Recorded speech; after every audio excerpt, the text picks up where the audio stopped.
ब्रिजवासी गांव का एक प्राचीन पेड़ था जिसे लोग भूतिया पेड़ कहते थे। कहा जाता था कि उस पेड़ के नीचे कई रहस्यमयी घटनाएं होती हैं। एक रात गांव के 3 दोस्त अमित, राजेश और सुनील ने उस पेड़ के रहस्य को सुलझाने का निर्णय लिया।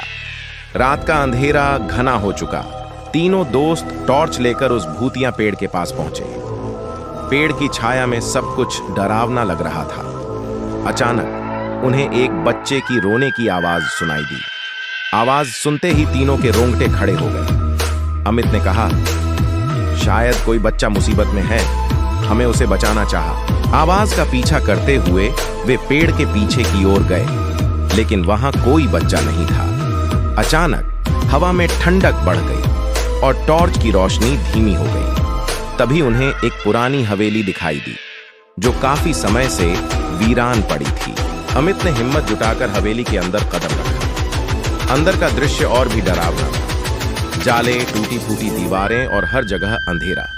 राजेश और सुनील भी उसके पीछे पीछे अंदर आ गए। जैसे ही वे एक कमरे में पहुंचे, दरवाजा अचानक बंद हो गया और चारों ओर सन्नाटा छा गया। उन्हें किसी के हंसने की आवाज सुनाई दी। तीनों ने एक दूसरे की ओर देखा और समझ गए कि यह कोई सामान्य घटना नहीं है। तभी एक बूढ़ी औरत का साया उनके सामने आया। उसके चेहरे पर भयानक हंसी थी। उसने कहा, तुम लोग यहाँ क्यों आए हो? यह मेरी हवेली है और यहाँ से कोई जीवित वापस नहीं जाता। डर के मारे तीनों दोस्त चिल्लाने लगे। बूढ़ी औरत ने अपनी ठंडी उंगली से अमित की ओर इशारा किया और बोली, तुम पहले जाओगे। तभी अचानक से टॉर्च की रोशनी तेज हो गई और सब कुछ सामान्य हो गया।